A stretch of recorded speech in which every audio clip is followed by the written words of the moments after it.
Mardi Gras crisis continued today in New Orleans. Festivities in the city itself have been canceled because the police are on strike, although some parades are being held in the suburbs. A judge ordered the police back to work, but so far the police have ignored the court order. The big Mardi Gras parades would normally go through the city. This year, because of the police strike, most were moved to the suburbs. Near Harrisburg, Pennsylvania, an accident at a nuclear power plant. A spokesman said that a feed water pump broke down this morning, automatically shutting down the 3-mile nuclear power plant. Some radiated steam escaped into the atmosphere before the plant could be sealed off, but officials said there is no threat to health. The plant is 10 miles southeast of Harrisburg. Within minutes after notification of the reactor accident at 3 Mile Island, the resources of the United States Nuclear Regulatory Commission began to deploy to the plant site. Personnel and equipment began to arrive at the site, located on the Susquehanna River, to monitor the reactor and to evaluate the physical and radiation hazards to the surrounding communities. This means it is now considered safe for pregnant women and preschool children to return to their homes within a 5-mile radius of the 3 Mile Island site. In Britain, truck drivers are expected to end a 27-day-long strike. They will get a pay raise of almost 21%, and that is far above the government's anti-inflation ceiling.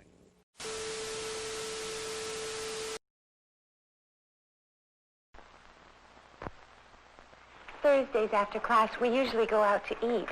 Helen would always drink. Later, she would pick her daughter up at school and drive home. One day, there was a terrible accident. Well, what could I have done? If your friend has too much to drink, don't let her drive. Call a cab. Drive her yourself. We've got to start taking care of each other. That's what friends are for.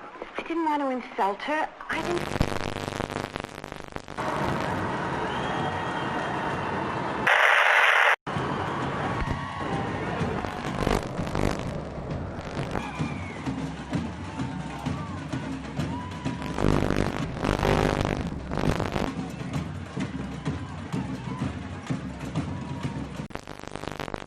Maintaining peace, or at least an uneasy calm in the world, is the Security Council's raison d'etre and one of the United Nations functions.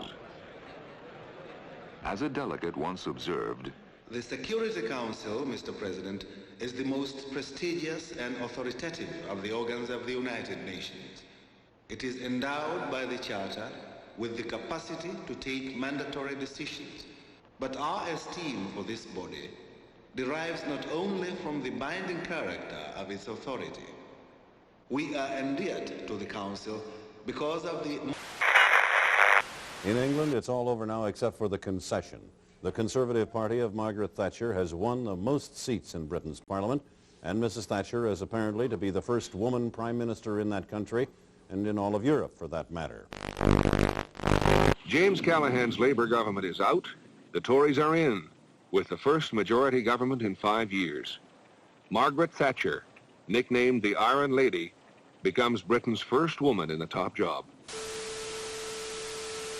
As having an entirely, what you would call a middle-class approach. I call it a fundamentally conservative approach with a small c, because it's founded on belief in the dignity of the human personality. This picture of devastation in an open field a half-mile northwest of Chicago's O'Hare Airport is all that remains of the worst aviation accident in U.S. history. A temporary morgue has been set up in an American Airlines hangar. Pathology disaster team are working on the grim identification process, but they say that...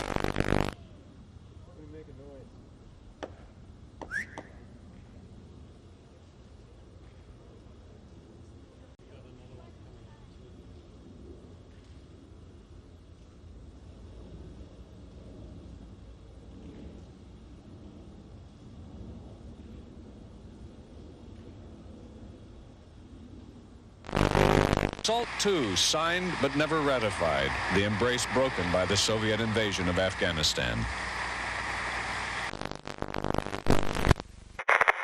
A dummy in the front seat of a car going 30 miles an hour. Watch what happens when the car stops. Now the dummy's wearing a lap belt with lap and shoulder belts. See the difference? I thought these films might help you decide what to do the next time you get in your car. Well, we know safety belts are a real headache, but look at it this way. Your headache could be... Information is actually a deliberately distorted or manipulated information that is leaked into the communication system of the opponent with the expectation that it would be accepted as genuine information and influence either the decision-making process, for example, or to influence or manipulate public opinion. La désinformation, ce n'est pas simplement le mensonge. Disinformation is not simply lies or false. It is the art of having your enemies say what you want them to say.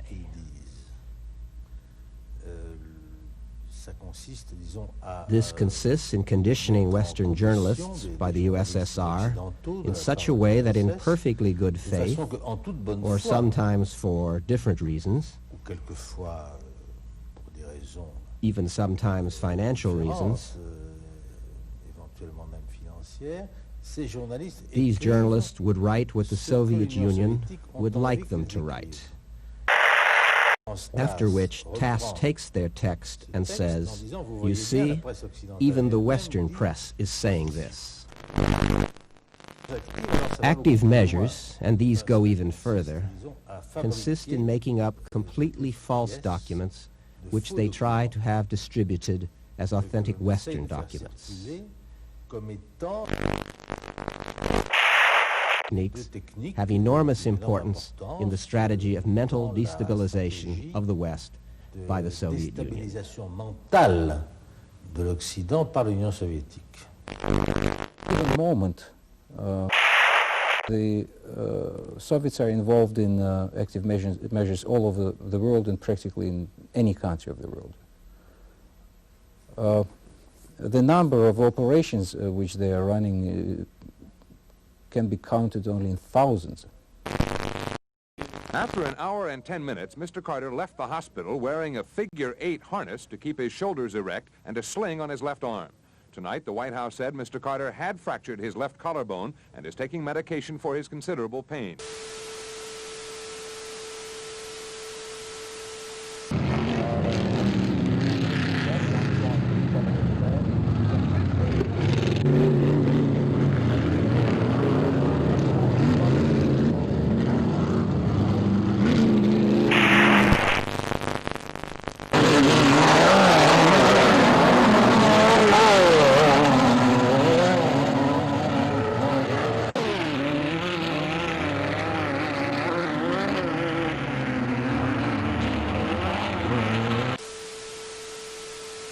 Many had come for Disco Demolition Night, a promotional gimmick. Between games, as planned, a huge box containing thousands of disco records was blown up.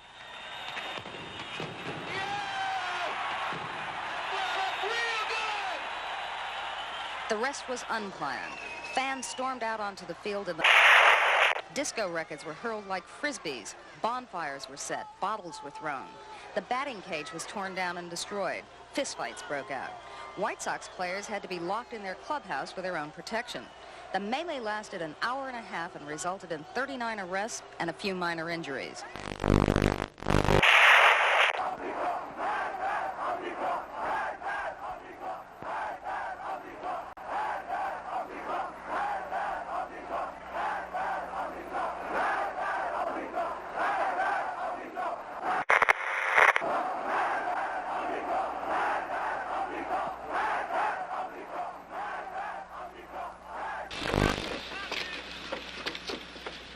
The Soviet Union had just made a massive arms deal with Iraq and was pouring large quantities of the most modern equipment into Iraq. It already had an arms arrangement with Syria.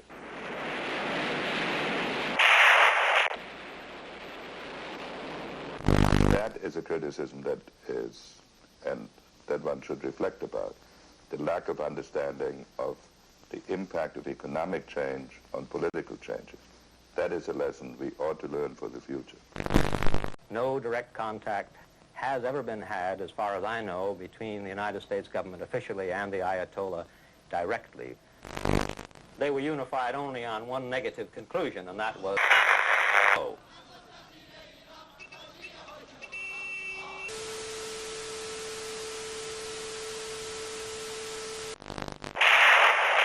These machines not only verify the number of bills, but also detect any possible counterfeits.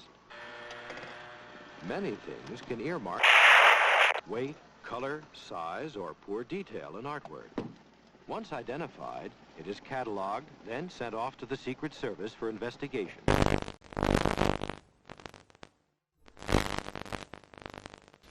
Or any American to do.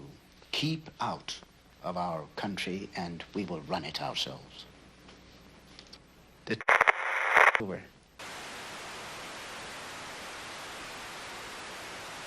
Two relief wells are being drilled to divert the flow of oil and eventually shut it off. One relief well is less than 1,200 feet from its target.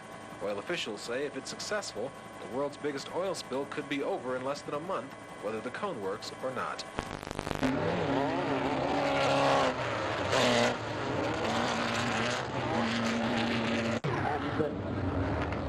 We will get more right now to practice.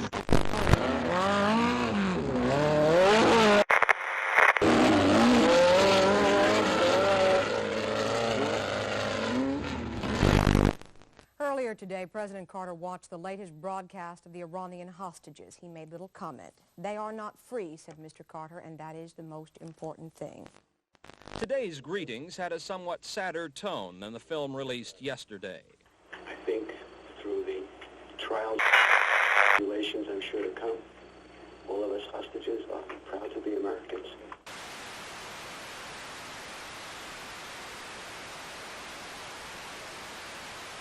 Back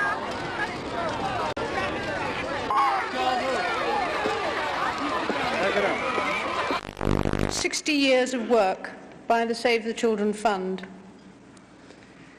It must have seemed such a simple title in 1919 to our founder, Eglantine Jebb. It was a cry from the heart, which was answered with such enthusiasm and efficiency that in the following 60 years, the fund has never lost sight of the simple basic principles that Miss Jebb instilled to help the children of Eastern Europe after the First World War. Story out of Cincinnati this morning, a bizarre tragedy.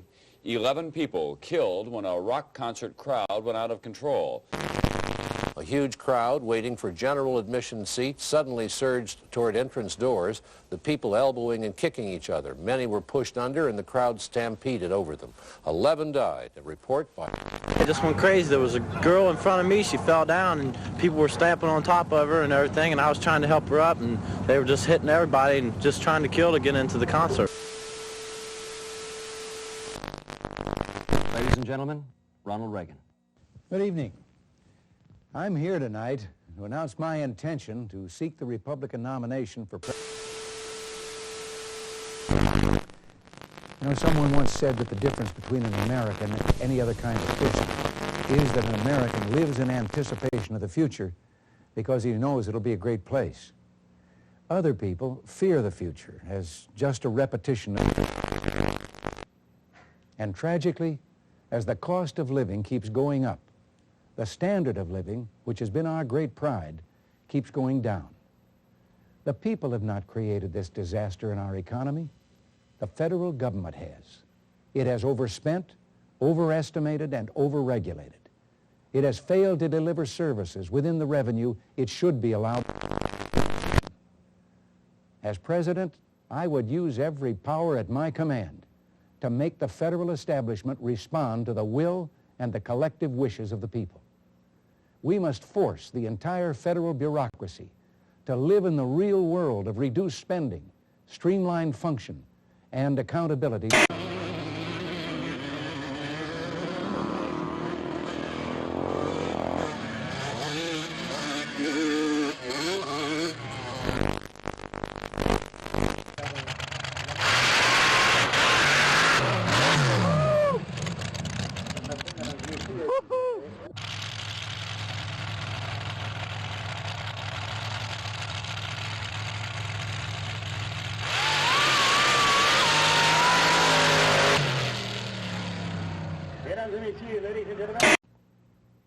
I cannot and will not stand by while inflation and joblessness destroy the dignity of... During a time when the Soviet Union may enjoy nuclear superiority over this country, we must never waver in our commitment to our allies, nor accept any negotiation which is not clearly in the national interest. We must judge carefully. Though we should leave no initiative untried in our pursuit of peace, we must be clear-voiced in our resolve to resist any unpeaceful act wherever it may occur. Negotiation with the Soviet Union must never become appeasement.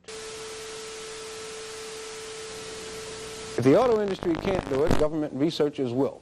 The Department of Transportation today unveiled what it is calling the safety car.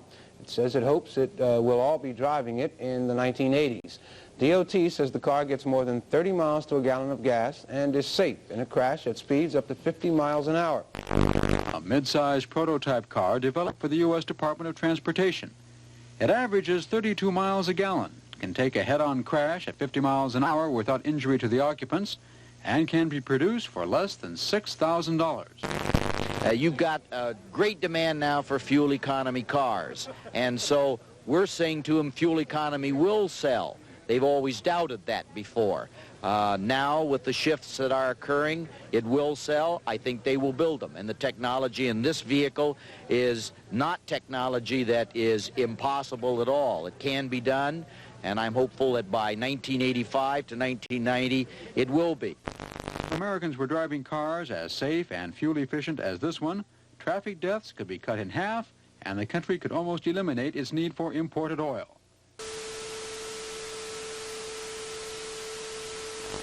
Meanwhile, the Soviets not only ignored President Carter's withdrawal deadline yesterday, their invasion force is said to be growing. The U.S. Olympic Committee is going to go ahead and pick a Summer Olympics team, whether the team goes to Moscow for the Games or not, and it looks like Americans will not be going. I'd rather boycott the Olympics today than have to go to war against the Soviets tomorrow.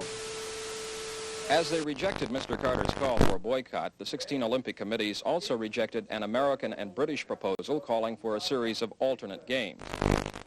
As you know, there is a big debate boiling up around the country. Should we not boycott the Moscow Olympics because of the Soviet invasion of Afghanistan? President Carter's tough line against the Soviets in his State of the Union speech produced a lot of news today. The Russians talked of a return to the Cold War. It's not enough for you to be a kind of protester to the Russian invasion of Afghanistan. No, I've always felt that political things should be kept out of sports, and I was very disappointed when they didn't this time.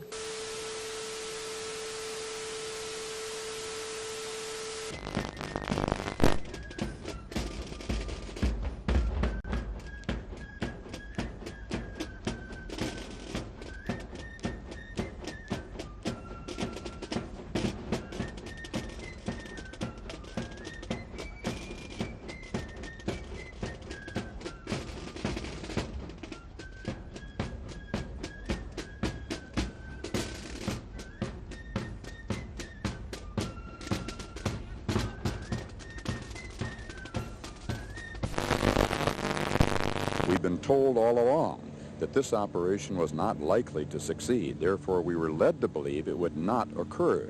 I think if they had talked with us, we would have consulted and advised them, as I did this weekend at a conference, not to undertake this kind of an operation because of the high risk involved and the risk of failure, which would be calamitous to us. At Arlington National Cemetery today, 3 American Air Force men who died on that raid were buried with full honors.